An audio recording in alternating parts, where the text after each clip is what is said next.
안녕하십니까. 지금부터 예도는 락강 10번째 락강의 실제라는 제목으로 강좌를 시작하겠습니다. 소제목은 행운과 우연이라는 제목입니다. 그리스어로 튀케와 또 아우토마톤이라고 하죠. 사실 이 튀케와 행운과 아우토마톤은 그 우연이라는 그리스어인데 이 개념들을 락강은 철저하게 자신의 그 논문에서 분석합니다. 그죠? 주로 정신분석의 4대 개념이라고 하는 논문 55년도인가 발표되었던 그 논문에서 그 발표하는데, 사실 락강의 실제계 때문에 르레엘이라고 하는 이 실제계를 나타내는 개념의 이중성 때문에 많은 사람들이 락강의 3계를 오해할 때가 상당히 많아요.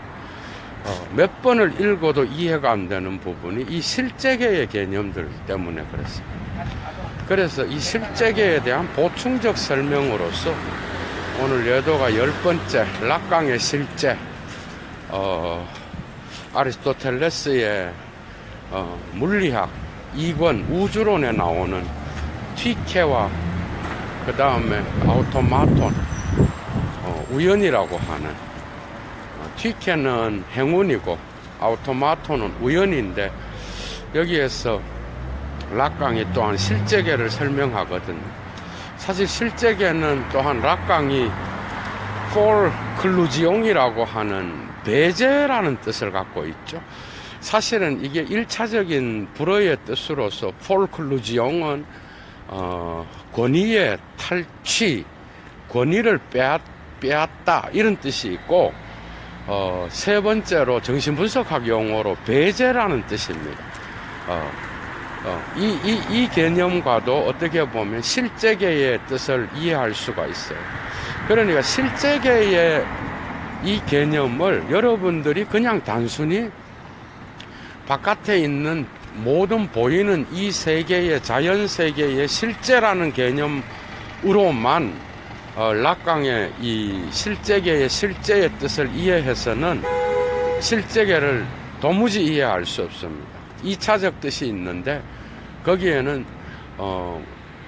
프로이트가 무의식에서 사용했던 무의식의 찌꺼기 있죠. 억압과 배척이라고 하는 그 두 개의 개념에서 무의식의 어떤 그 끈덕진 그러한 트라우마의 흔적, 끈덕진 어떤 그러한 트라우마가 갖고 있는 정신분석 용어에서의 상징의 어떤 그 물질성, 그래서 프로이트의 물질이라는 그 논문에서도 이런 이야기를 하면서 에라스무스에 빙의되어서 자기를 진실로 묘사하면서 락강이 주장하기도 합니다. 그러니까 오늘 예도의 강좌는 락강의 3계를 나타내는 상징계, 실제계, 그 다음에 또 상상계를 제대로 이해할 수 있는 실제계를 집중적으로 다루면서 3계를 또 한번 고찰하겠습니다. 상당히 어려운 부분이에요, 여러분. 그래서 이 부분에서 예도가, 저는 그 에크리를 2번 읽었고, 그러면서 정리를 하면서 또다시 다양한 2차 자료의 논문들도 읽었고 하면서 또 정리를 했는데, 오늘 강좌가 여러분들한테 엄청나게 중요한 그러한 10번째 락강 강좌가 되지 않을까 생각합니다. 그러니까 실제라는 이 개념은 우리가 사용하는 바깥에 있는 나무가 실제로 존재한다. 그래서 실제고, 우리가 사용하는 이 나무가 그러니까 뭐죠? 나무라는 이 단어가, 언어가 저 나무를, 실제 나무를 지시하는데, 그 실제 나무와 언어의 나무라는 개념 사이에는 차이가 있다. 그냥 이 정도 수준이 아니에요. 이 정도 수준이면은 실제계가 그냥 이해하기가 쉽지. 그런 수준이 아니고, 락강이 사용하는 실제계에는 트라우마. 그러니까 여러분들 한번 봐봐. 어떤 사람이 뭐 고무신에 대한 강박 증세를 일으킨다고. 그래서 신경증 어렸을 때에 어떤 고무신에 대한 충격을 받아서 강박 증세를 일으킨다고 합시다. 그러면 이 강박 증세를 일으켜서 그 고무신이라는 거는 그 자아에게 뭐죠? 트라우마적 상처를 준 거야. 그죠? 그렇다 그러면 그 상처를 그 사람은 싫어하겠죠. 그러니까 무의식으로 쫓아낸다 그래요. 이거를 독일어로 프로이트는 페얼드랭웅이라 그럽니다. 페얼드랭에는 쫓아내다가 1차적인 의미고, 2차적인 의미가 억압하다라는 뜻이에요. 그러니까 무의식으로 쫓아내서 무의식 속에서 보존한다라는 뜻을 갖고 있다. 이해가 돼? 그러니까 그런데 두 번째 프로이트한테서 중요한 개념이 배척이라는 뜻이 있어요. 이것은 뭔가 하면은 무의식으로부터 모든 어떤 그 기표를, 그죠? 그러니까 어떤 포상이나 무의식 속에 잠재되어 있는 트라우마적 어떤 기억의 잔재들에서 무의식에서조차도 쫓아낸다. 역으로 무의식에서 무의식 바깥으로 던져버린다. 이런 뜻이 있다. 그러니까 이건 두 개는 배척과 페얼베얼펜이라고 그래, 독일어. 그러니까 페얼베얼펜하고 페얼드랭웅은 반대의 뜻이에요. 그렇게 함으로써, 배척을 함으로써 그것이 정신병의 어떤 근원이 된다라고 이야기를 하거든요. 그러니까 두 개 다 언어의 상징화에 저항하는 겁니다. 두 개 다가. 그러니까 무의식 속으로 억압된 것도 기표화의 어떤 그 의미와 사설에 나타나지 않는 거예요. 그러니까 프로이트적으로 전의식의 언어 영역에서 붙잡히지 않는 거예요. 그리고 또 무의식에서 어떤 대상을, 그죠? 쫓아내. 그래서 페얼베얼펜 시킨다고. 이걸 락강은 폴클루지옹이라고 재해석하면서 아버지의 이름을 무의식의 어떤 그런 의미와 사슬, 언어의 사슬로부터 배제시킨다라는 뜻으로 사용한다고요. 이것을 정신병 치료를 가능하게 하는 전제라고 하는 에크리의 논문에 나와 있습니다. 이 부분은. 그러니까 프로이트의 배제의 개념은 어떻게 보면은, 그러니까 축출 그리고 배척이라 그러죠. 어떤 그 사람이나 어떤 자기가 싫어하는 이런 것들을 바깥으로 배척해버리는 거야.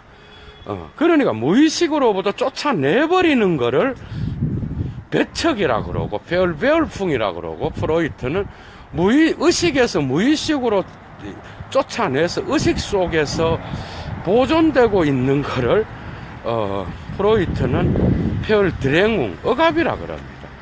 그러니까 억압은 성경증을 만들어낼 수 있지만 배척은 정신병을 만들어내는 그런 기원이 되는 거죠.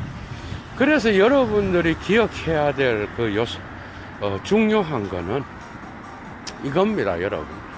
그러니까 이 배척을 락강이 배제라고 사용하는 폴클루지옹이라는 이 단어는 철저하게 정신병을 일으키는 그러한 계획인데, 이게 바로 실제계를 설명하는데 매우 중요한 단어입니다. 그러니까 어떤 고무신이라고 하는 거에 강박 증세를 일으키는 이 고무신에 대한 표상은 거죠. 그냥 이게 정신병적으로 그 사람이 성인이 되어서도 끊임없이 그 사람을 붙잡고 있는 그런 표상이라고. 그런데 락강은 이걸 실제계의 실제라고 이야기하거든. 그러니까 실제계를 이드에 비유했던 이유가 이런 겁니다. 그러니까 실제는 실제 고무신도 되고 이 세계의 모든 어떤 그 상징화되지 않은, 그리고 의미와 사설에 들어오지 않은, 언어로 표현되지 않는 모든 실제의 사물들을 실제계라고 부를 수 있어요. 그런데 이 실제계는 상징계의 언어의 기표의 그물망에 들어오지 않으면서 기표를 제압하고 기표를 억압하고 기표가 해석하지 못하도록 상징계에 구멍을 낸다 그러잖아. 이때 이 고무신이 바로 그런 의미로 끈덕지게 트라우마적으로 끈덕지게 그 사람의 무의식에 남아서 이드적인 역할에 있어서의 그런 실제. 그러니까 실제는 이중적 뜻이 있는 거예요. 그래서 갑자기 그 인간의 어떤 그러한 문화와 언어의 영역, 상징계의 영역으로 들어와서 언어에는 잡히지 않으면서 그 상징계의 의미와 사설에 구멍을 내고 들어와서 그 상징계를 교란시키고 해체시키는 거라고. 그러니까 이런 실제계의 뜻은 정신분석학적으로 트라우마적 상징을, 트라우마적 어떤 그 사물, 이런 것들이 속한다라는 거, 여러분들이 반드시 그걸 기억하셔야 돼요. 그래서 아리스토텔레스는 자연학, 물리학, 피지카가 물리학도 되죠. 물리학 제2권에서 우주론을 다루는데 거기서 티케와 아우토마톤을 다룹니다. 그런데 티케는 뭐예요? 티케는 행운이란 뜻인데 그거는 바로 아리스토텔레스가 도덕적인 어떤 그런 행위를 할 수 있는 어떤 행운을, 좋은 행운과 이 좋은 행운 때문에 이걸로부터 티케로부터 나온 그런 것은 도덕적 행위를 할 수 있는 그러한 동인으로 작용한다라고 티케를 설명하고 있어요. 그러면서 이 티케는 그 행운이라고 번역되는데 이거는 도덕적 윤리적 행위와 관계된 거라고. 그런데 또 다른 한편으로 아우토마톤이라고 하는 이 개념은 우연이라는 뜻을 갖고 있는데 모든 자연계에서 발생하는 그러한 모든 사건들을 나타내는 거예요. 그러니까 아리스토텔레스는 자연계의 모든 물리적인 그런 현상들은 이러한 행운과 우연을 전부 다가 이미 갖추고 있다라는 것을 이야기하려고 그랬던 거라고. 그런데 락강은 이 티케를 어디에 사용하는가 하면 실제계와의 만남으로 사용을 하고, 그 다음에 두 번째 아우토마톤이라고 하는 이 우연의 개념을 자연계 속에서 발생하는, 우연하게 발생하는 모든 사건들을 이라는 이 개념을 아우토마톤이라고 해요. 그런데 이 아우토마톤을 락강은 기표의 그물망으로 사용합니다. 그러니까 기표의 그물망은 어떻게 보면은 이 세계의 모든 사물들이 의미화된 어떤 랑그와 같은 거잖아. 그죠? 그러니까 어떻게 보면은 기표의 그물망 안에, 그죠? 이 티케라고 하는 실제계의 어떤 실제계와의 만남은 철저하게 이러한 아우토마톤과의 어떤 대립 속에서 나타나는데 실제계와의 만남은 이런 겁니다, 여러분. 예도가 조금 더 설명이 필요하죠. 꿈속에서 꿈을 꿉니다. 그런데 이 꿈속에서 꿈을 꾸는 자는 결코 이 꿈속에서 그 안에서 무의식의 다양한 그러한 기표들이 나타나겠죠. 그런데 이 기표들의 어떤 사슬 안에서 작동하는 꿈속에서 결코 기표에 의해서 그대로 드러나는 게 아니라고. 그러니까 우리가 어렸을 때 외상을 통하여 경험한 다양한 표상들이 있다고 합시다. 그래서 어떤 사람은 자동차에 대한 어떤 트라우마를 가질 수도 있고, 어떤 사람은 수염에 대한 트라우마, 어떤 사람은 또 그 다음에 운동화에 대한 트라우마, 어떤 사람은 어머니에 대한 트라우마, 어떤 사람은 성경책에 대한 트라우마, 이게 다 있다고 합시다. 그게 다 사물이잖아, 그죠? 이런 사물들에 대한 그것이 실제라는 거예요. 이해가 돼요? 그 실제가 의미화를 통하여 올바르게 의미와 연세 속에서 작용하여 상징계에서 주체와 자아의 그러한 관계들을 올바르게 설정하는 대화 속에 의미화가 되지 않고 그냥 그 의미와 연세의 바깥에 있다는 거야. 바깥에 있어서 그게 뭔지를 언어적으로 해석할 수가 없는 거예요. 이런 거를 실제라 그래요. 그러니까 실제는 그냥 우리가 사용하는 그러한 철학에서 사용하는 실제와 언어, 이런 뜻이 아니라고. 그러니까 내가 나무라고 하는 바깥에 있는 저 나무가 내가 말하는 언어로 된 이 나무라는 개념과 다른 진짜 바깥에 있는 저 나무, 그거를 실제라 그러잖아요. 그런데 락강한테서는 저 나무가 어떤 방식으로건 어렸을 때 그 아이 유아적인 그러한 자아 속에, 그죠? 흔적으로 남아서 트라우마적인 어떤 상처를 일으키는 그러한 사물로서 작용하는 그런 사물의 개념, 이런 뜻으로 실제를 사용하는 거라고 이제 이해가 되죠. 그래서 락강의 실제라는 개념은 상당히 어려운 겁니다, 여러분. 그러면서도 락강은 이런 것으로 사용하는 거예요. 그러니까 이런 꿈속에서 우리가 무의식의 어떤 그러한 예를 들어 고무신에 대한 표상이 트라우마적 특징을 갖고 있다고 합시다. 어떤 사람에게. 그 사람에게 꿈은 고무신으로 나타나는 게 아니에요. 고무신을 변형시켜서 고무신이라고 하는 실제가 있어, 정신분석적으로.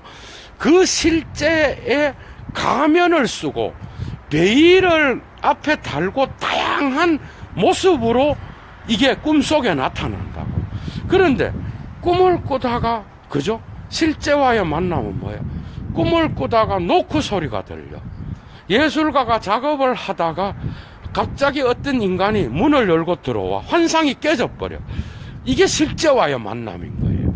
그러니까 꿈속에서 한참 꿈을 꾸는데 그 꿈을 방해해. 그러면서 노크 소리가 들려. 그러면서 이 무의식의 세계, 의미와 연세 안에서 꿈속에서의 의미화 놀이를 방해하고 그 안에 구멍을 내서 그 모든 의미화를 중단시키는 그런 역할을 하는 것을 실제라고 이야기합니다. 그러니까 실제계는 상당히 어려운 정신분석학적인 의미에서의 실제의 뜻을 갖고 있어요. 그런 점에서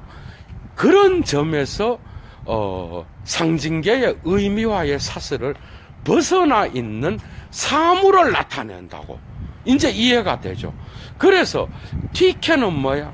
도덕적인 어떤 행위를 할 수 있는 그러한 행운이 주어져서 도덕적인 행위를 할 수 있는 그런 원동력으로서 기능을 하는데, 그것이 바로 실제계와의 만남입니다.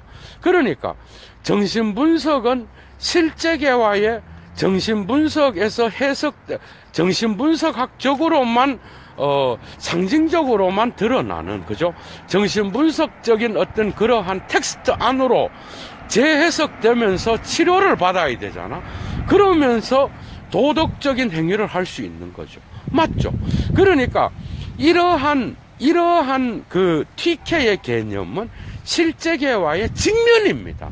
그러니까 무의식 속에 있는 그 사물을 끊임없이 그 고무신을 은유와 환유를 통하여 억제하고 그 다음에 배척했던 그 사물들이 이제는 정신분석의 어떤 그런 대화를 통하여 직면하게 만드는 거죠.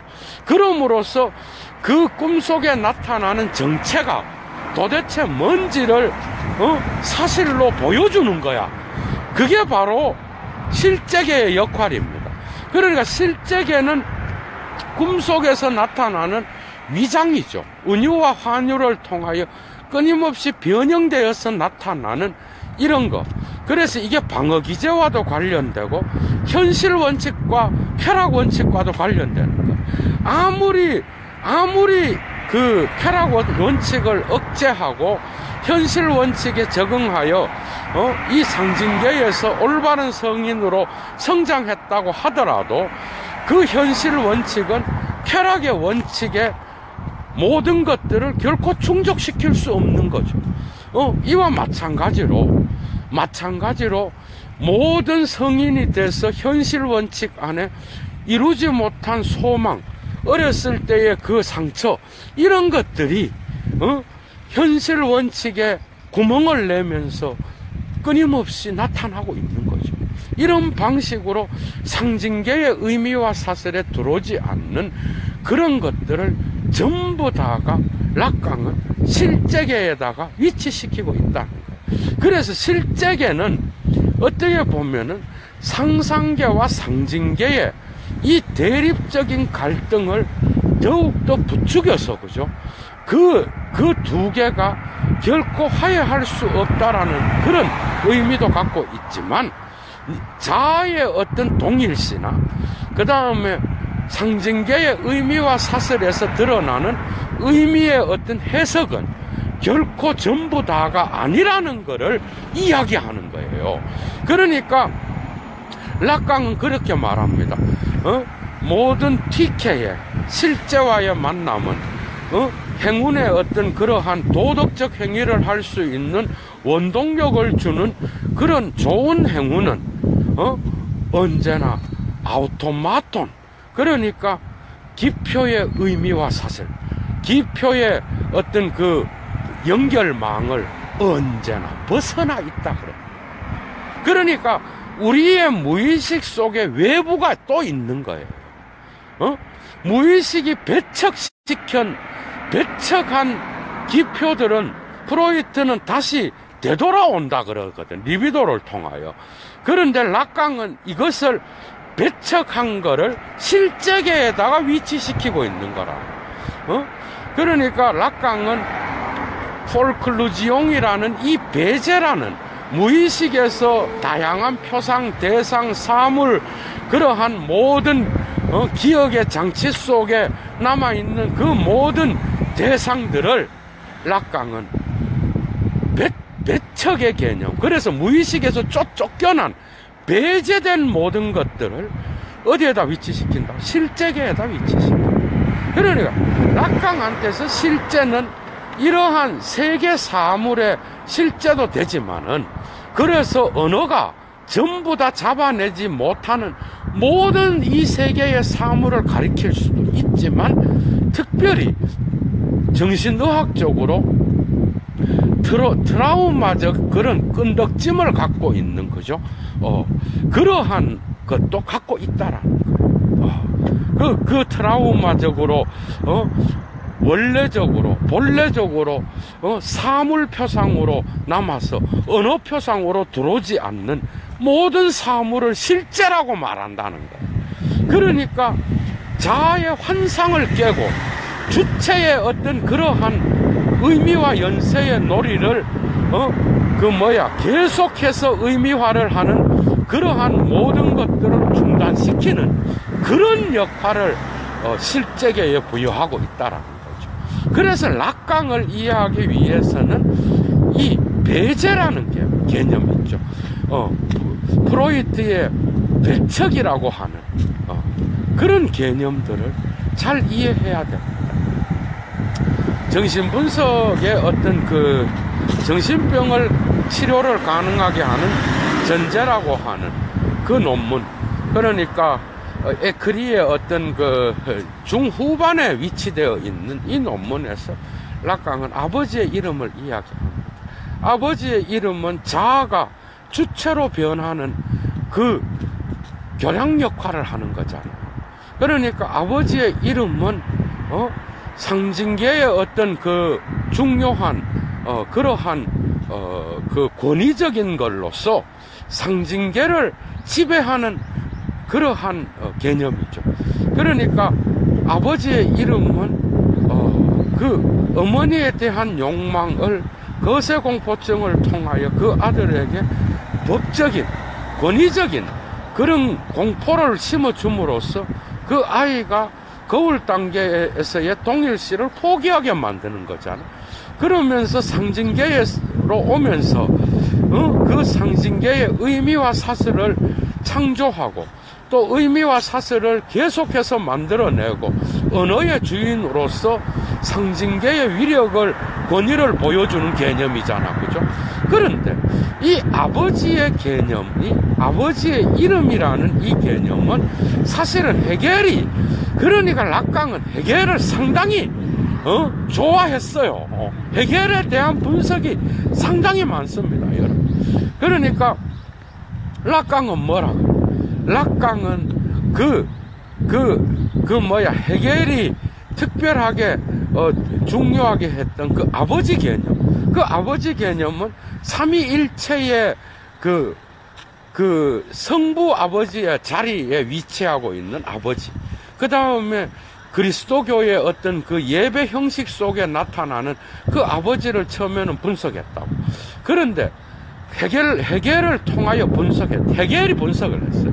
그런데 락강은 처음에 이 아버지의 이름을 그런 방식으로 권위의 이름으로 갖고 가다가 나중에는 상징계의 어떤 프로이트를 따라서 거세공포증과 연결시켰고, 이런 것들이 이제는 그 아버지의 이름, 그죠? 그 아버지의 이름을 이제는 배제의 개념으로 갖고 간다고. 그러니까 아버지의 이름이 무의식 속에서 배척될 수 있다는 거예요. 그렇게 되면은 상징계의 의미화는 파괴돼 버려요.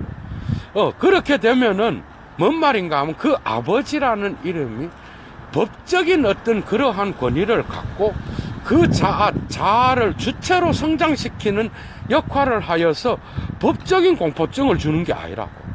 이 무의식에서 배척된, 그죠? 배척된 그러한 의미와 사슬 너머에 있는 실제계로 배척된 그 아버지는 어떤 역할을 하는가 하면 그 사람에게, 주체와 자아에게 어떤 역할을 하는가 하면 정신병을 일으키는 역할을 하는 거죠. 그러니까 배척과 배제는, 그죠? 정신병의 근본적인 그러한 원인으로 작동하는 거예요. 그러니까 아버지의 이름이 배척되어서 실제계로 추방되어, 그래서 배척되어 버린 그 상태는 기표들이 이제는 기표들이 의미를 찾을 수 없게끔 기의는 사라져버리고 상징계에서 기표들만의 어떤 그러한 춤추는 놀이가 되는 거예요. 그래서 상징계가 무의식을 나타내는 그러한 역할도 한다는 거예요.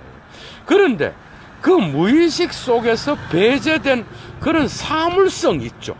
그리고 무의식 안에 간직된 사물성이 뭐야? 실제계의 영역으로 넘어가는 거야. 그러니까 락강이 어려운 이유가 프로이트가 이드에 집어넣었던 거를 이분화시켜서 실제계와 상징계 각각의 전부 다 이 두 개의 개념을 놓고 있는 거예요.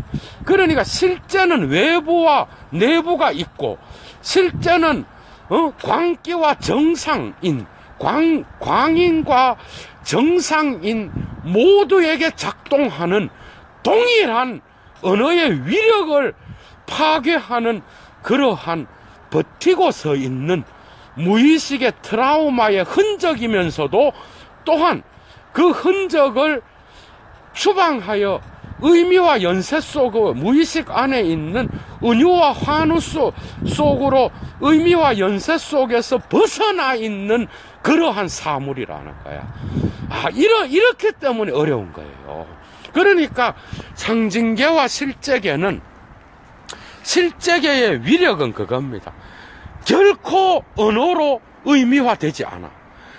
그래서 의미화되지 않는 상태에서 의미와 연세 전체를 파괴해버려요. 이게 실제계의 위력이야. 그러니까 모든 상징화는 뭐죠? 죽음이 기다리는 곳이야. 그러니까 그 상징계에서는 살아있는 사물을 죽여서 언어로 표현되는 거잖아. 그래서 죽음 충동이 기다리는 곳이에요. 그래서 그 죽음이 상징계의 모든 의미와 사슬의 가운데에 새겨져 있습니다. 그런데 이 죽음을 비로소 죽음답게 만들어주는 게 실제계의 역할인 거예요. 그러니까 실제계의 역할은 이 죽음이 다가 아니고, 끊임없이 그 죽음에 대한 인식을 계속 지속시키는 거라고. 그러니까 무의식 속에 왜, 여러분 강박증이 뭐야? 강박증.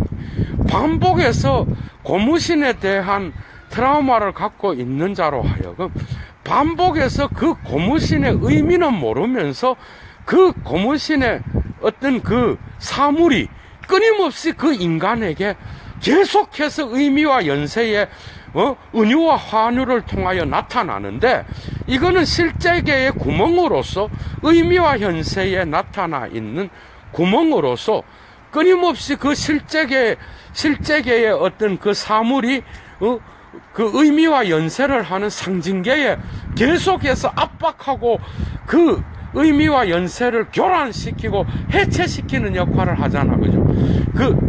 이 점에서 실제계는 상징이 되지 못한, 상징계에서 의미화되지 못한 모든 사물들의 어떤 장소를 실제계에다 락강을 위치시키고 있습니다. 그래서 이 실제계는 정신분석의 이드의 어떤 그러한 어두움을 더욱더 교란시키고, 그 이드의 어떤 그 장악력을, 그죠? 초자를 만들어낸 그 아버지의 이름조차도 배척하여서, 그래서 그 이드가 초자를 어떤 방식으로 지배하고 그 초자아를 비웃고 그 초자아의 위력을 무력화시키는지를 보여주는 그런 영역으로 갖고 갈 수 있다. 그래서 상징계 안에 이드가 있고, 그리고 실제계 안에 이드가 있습니다. 그런데 이들을 더욱 끈덕지고 무섭고 어렵고, 또 이 이드가 그렇게 쉬운 존재가 아니라는 것을 보여주는 것은 실제계입니다, 여러분. 그러니까 실제계의 의미와 사실 자체는 무의식이잖아, 그죠? 근데 무의식이, 사실은 무의식의 트라우마적인 사물성은 실제계에 있는 거야. 이러니까 프로이트의 이드가 뭐야? 이드가 실제계에 속하고 초자아가 뭐야? 상징계에 속하고, 이게 이꼬르가 안 되는 거예요, 락강한테서는. 그러니까 락강은 상징계의 어떤 그러한 의미화와 언어의 중요성, 타자성 이러한 걸 대변하는 상징계는 초자아가 지배하는 곳이긴 하지만은 그 초자아의 그러한 의미와 사슬 안에 구멍을 내고 들어와 있는 그 실제계가 함께 거주하는 그런 장소이기도 하다는 거야. 그렇기 때문에 락강의 이 세 개의 그죠? 상징계와 실제계의 그 관계는 상당히 어렵게 다가오는 겁니다, 여러분. 그래서 이렇게 배척된 그러한 아버지의 이름은 그죠? 의미와 사설에서 기표들만을 생산하고 기의는 없애버리는 거예요. 그래서 기표들만이 남아서 돌아다니는 거예요. 그러니까 의미와 연세에서 기의가 작동하지 못하는 상태를 실제계에 구멍을 내고 실제계에 침투로 봐도 되는 거예요. 정말 다양한 의미가 있어. 그래서 배제와 배척은 상상계의 자아가 상징계를 거치지 않고 실제계에 도달하는 그런 환상으로 표현하기도 한다라는 거예요. 여러분, 참 어려운 개념인데 그래도 상당히 많은 부분을 점령해 가고 있습니다. 지금 락강의 사유를, 그죠? 그래서 락강은 헤겔을 또 언급하면서 헤겔의 어떤 그러한 헤겔이 뭐라 그래? 헤겔이 정신현상학 서문에서 뭐라 그래? 진리를 이야기합니다. 진리는 전체다 이렇게 말을 하기도 하지만은 진리는 바쿠스 축제의 향연에 참석한 모든 구성원들의 휴식이자 이 구성원들의 향연인 거야. 그러니까 바쿠스 축제, 니체가 디오니소스에 비유했던 그 바쿠스 축제의 향연을 헤겔 역시도 진리의 전체성으로 보고 있다는 거예요. 이거를 락강이 또 끌어온다고요. 그러니까 진리는 말을 하면서 만들어진다고 보는 거예요. 니체, 헤겔이랑 같이 가는 거야, 이 부분도. 그러니까 락강이 진리를 이야기할 때는 진리라고 하는 거는 그냥 따로 진실을 말하고 거짓을 말하는 정신분석 환자의 어떤 그 말 속에 진리가 담보되어 있기는 한데 그 환자의 진리를 말하느냐 거짓을 말하느냐의 거짓과 진실이 진리가 아닌 거예요. 그게 아니라 이런 겁니다.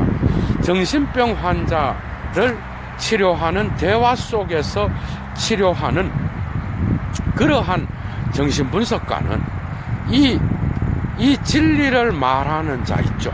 진리를 말하는 아니면 이 환자가 거짓을 말하는지 어쨌든 이 환자의 모든 말을 들어야 되는 거예요. 그러니까 이 환자가 거짓을 말하고 있을 때도 정신분석가는 진리라고 생각을 해야 그 환자의 모든 원인을 제공할 수 있는 그런 거짓 속에 진실이 있는 거예요. 그러니까 그 모든 말이 진리냐 거짓이냐를 따지기 전에 정신병 그 환자가 말하는 모든 말을 들어야 되는 거예요. 그런데 그 말을 듣는 동안에 그 정신병을 치료하는 정신분석자는 그 환자의 모든 말을 진리로 생각하고 듣는다. 이해가 돼요? 거짓을 말해도. 그래서 그 말에서 다 나오는 그 모든 말들을 전부 종합해서 이제는 이 사람이 왜 이런 말에서 거짓을 말하면서 이런 상징을 보여주는지를 전부 다 듣고 이해한다는 거예요. 그러니까 정신분석에서 진리의 개념은 바쿠스 축제에서 헤겔이 말했던 진리는 전체고, 언젠가는 변증법적 운동의 마지막 장면에서는 언젠가는 이 진리를 인식하는 자가 휴식을 취하게 될 것이라는 것을 미리 전제하고 서문에서 이야기하는 거죠. 그러니까 변증법적 운동의 종합을 인정하진 않지만 락강은 이러한 전체에 대한 개념, 진리는 전체다 할 때 그 진리 안에는 진실과 거짓이 함께 포함되어 있다라는 것. 그러나 말의 진리와 말의 거짓이 중요한 게 아니라 모든 말은 거짓된 그러한 거짓으로 구멍이 나 있을 정도로 그 말 속에는 언제나 거짓이 숨어 있을 수밖에. 이게 바로 언어의 한계를 말하는 거예요. 인간의 말은 진리를 말한다고 하는데 그 말 속에는 언제나 은유와 한유가 작동하기 때문에 거짓과 진실의 구분이 끝까지 전체를 들으면서 진리가 재규정되는 이런 방식의 진리밖에는 존재하지 않는다는 거예요. 저는 이거는 100% 니체로부터 왔습니다. 알았어요? 니체가 뭐라 그래요? 진리는 환유와 은유라 그러잖아요. 비유고 달아빠진 동전의 양면에서 달아빠진 하나의 한 민족에 의해서 사용된 군대고, 그리고 환유고 인간학적인 관점에서 해석된 그러한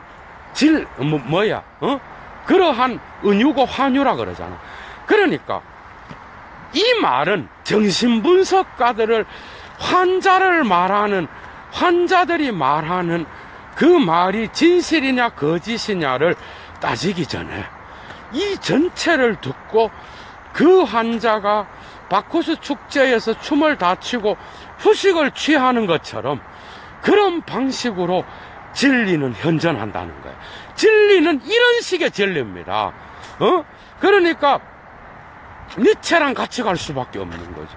뭔 말인가 하면 이거는 정신병 환자에게 적용되는 게 아니라 모든 인간의 말이 이렇다는 거야, 지금 락강은. 그래서 자기의 정신분석이 추측과학의 하이데거가 기초존재론이 되기를 원했듯이 추측과학의 토대가 되기를 원했습니다. 락강도. 이해가 돼요? 그런 것처럼 모든 인간의 말에는 불가피하게 은유를 사용할 수밖에 없는, 정신병 환자가 어떤 실제계의 트라우마적인 어떤 그 사물을 자기의 말을 통하여 이야기할 때는 은유와 환유로 병치해서 말할 수밖에 없듯이, 그렇게 일반인들 역시도 이런 방식으로 밖에는 말을 한다는 것 자체가 이런 방식으로 실제계에 그러한 구멍이 나 있는 방식으로 밖에는 인간은 의미와 연쇄를 만들어낼 수 없다라는 거예요. 여기에 엄청난 교훈이 있는 거죠, 여러분. 이해가 되죠? 그러니까 상징계의 그 실제계는 상징계에 구멍을 낼 때 결코 아리스토텔레스의 아우토마톤과 같이 결코 내가 니인데 구멍을 낼게 이렇게 하면서 다가오는 게 아니야. 어느 날 갑자기 그 인간을 우연히 덮치는 거예요. 우연이라고 하는 건 그런 뜻이죠, 아리스토텔레스의. 그러니까 모든 세계 자연계에서의 사건이 우연히 발생하듯이 그런 방식으로 실제계는 언제나 상징계의 의미와 사슬 속에 우연히 침투해 들어오는 거예요. 그런데 지금 현재 침투해 들어오면 좋은데 현재만 침투해 들어온 게 아니라 과거, 현재, 미래가 다 동시에 침투해 들어오는 거예요. 하이데거의 시간성에 영향이 있는 거죠, 여러분. 이렇게 깊은 겁니다. 락강의 사유가. 그러니까 현재에만 침투에 들어오면 다행이에요. 그런데 인간의 상상계와 상징계 안에는 이미 과거의 흔적이 들어있어요, 여러분. 의미와 사슬은 뭐야? 이미 타자들의 담론으로서 내가 태어나기 전에 이미 타자들이 통용되는 그러한 담론으로서 타자들의 욕망에 나를 맞출 수밖에 없는 그런 구조잖아, 그죠? 그리고 어릴 적에 거울 단계의 기억이 이미 뭐야? 상상계 안에 자아 속에도 있는 거야. 이런 과거의 모든 흔적을 담고 있는 거죠. 이런 방식으로 진실과 거짓은 무의미해져 버립니다. 정신분석학의 자료로 가면은 결국은 이 모든 말에 지금 현재 말하는 게 진실이냐 거짓이냐에 이 모든 것들을 다 포괄해서 그 환자가 말하는 전체를 다 듣고 그것을 해석하면서 실제계와의 만남을 직접 대면시켜서 그 환자가 억눌렀던 의미와 연세를 다시 한번 연결시키고 그 실제계의 구멍을 가능하다면 그 환자가 직접 만나게 함으로써 그 환자의 그러한 것들을 치료하듯이 인간 역시도 언어로 결코 자기의 실제를 표현하고 포괄할 수 없다라는 것을 락강은 이야기하고 있는 겁니다. 여러분, 이해가 되죠?